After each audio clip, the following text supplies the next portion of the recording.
The true disciple is not being a disciple. You understood what I said? The true disciple is not being a disciple, is not becoming a better disciple. The true disciple is empty of identity, is like the infant child. You see? Is the infant child being an infant child?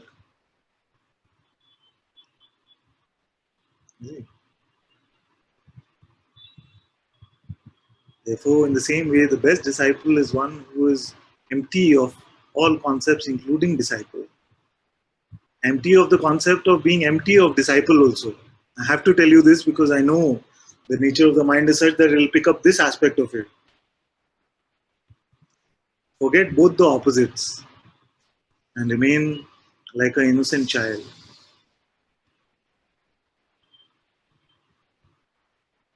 Now, I don't feel like in all of Advaita Vedanta, there is a concept which you don't know.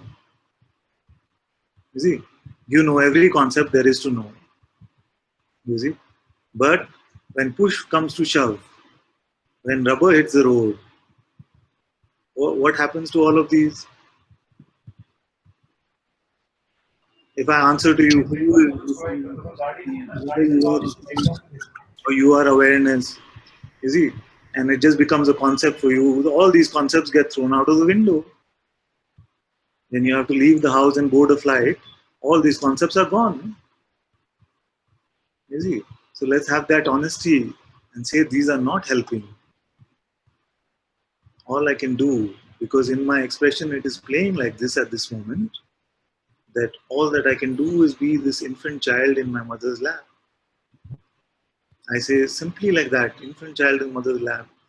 And you say, ah, yes, there is Shiva, then there's Mahamaya. You see, does the child know all of this? No. This is what I meant by and. You see?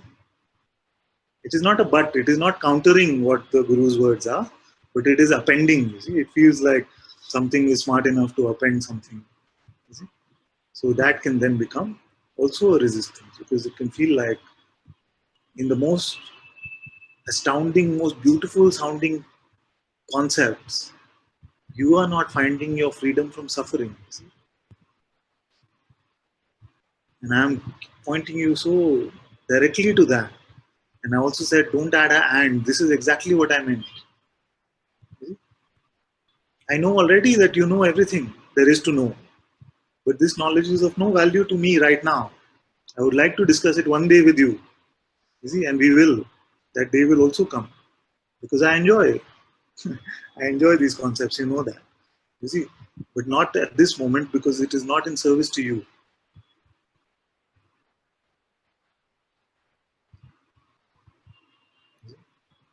Right now, what life is showing you is your true innocence of a child. It's making a baby out of you. You see, whether your mind agrees or not. So then, accept that this is how your life is without the Sadguru's grace, without the Sadguru's words, without his will. Nothing is moving. Come into acceptance of that. All the buts and the ands, just throw them away. All this categorization of the divine presence, you see, between Bhagavan and Guruji and Father, all of this, throw it away. It is not helping you. You might feel like it is helping. It is one divine presence trying to convey to you the same thing in all different expressions. Now, if you make categories and you say, okay, I know this is this, and I know that is that, and I know who my true master is, and I know what. You see, then you're not being a baby, and see what life gives you then.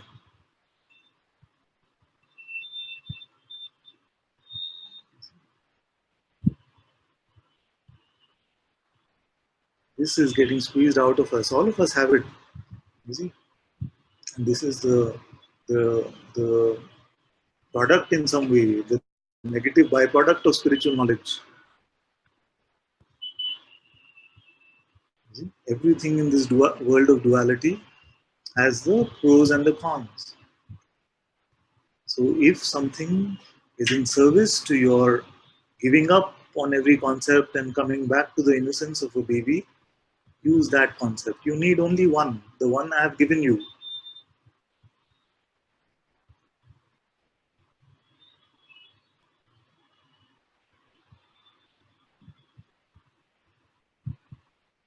See? Then we meet with integrity. Otherwise, I'm meeting a version of you, which is part of the play. And I'm okay to play. We have unlimited time. Time is nothing but a toy here. You see? But something here still feels your pain when you cry. So it might feel like I'm trying to chop you. Or, sometimes my children have this complaint from me that father is too blunt with me and he just, whatever I say, he just chops. You see, why? Because your tears, they hurt something here, you see. If I did not have that feeling, then I would not. I enjoy it. Talk about all the fancy Advaita concepts. I don't mind listening to it. I have a full library of Advaita concepts. You know this. You see. But will that, when push comes to shove and when the rubber hits the road, will that you see help you? Will that feel like you have the support of the master with you? It's not doing that.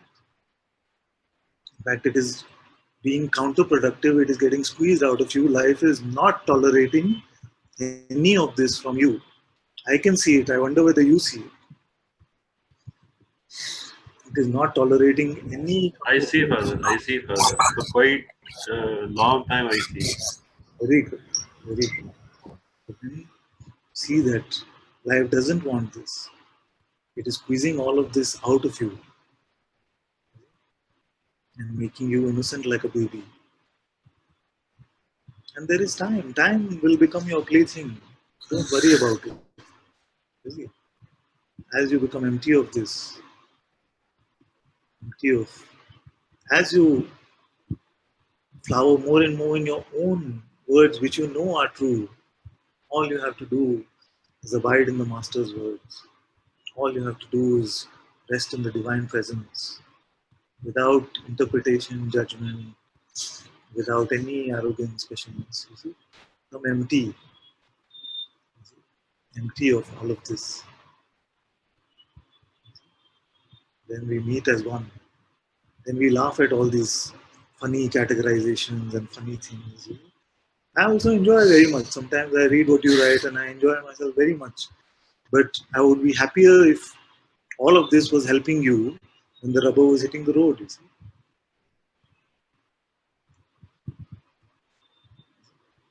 I see that in your case, and again, not to make any concept out of any of this also, in your case, life is operating like it is Kali, you see, and cutting off everything that you can throw to it.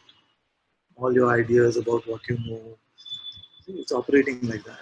So it's making a baby out of you. You see, crying for milk, like a small baby. You see, it's making, it is happening. You see? So I can see it. So I'm the pediatrician, maybe in this case, and I'm saying what is causing all of this trouble. You see, my dear child, don't need to cry. All you have to do is throw away all of this. And I've been saying this for some time now. You have to, you say, abide by the Guru's words, just abide by my words. I asked you, what does it mean to have your hand at feet and feet at my master, hands and eyes at my master's feet? You point to your heart. Yes, that is where the master is. It's not in Bangalore. It's not in any other thing. All of these are representations of your divine presence. But do not tolerate any of these childish ideas of specialness.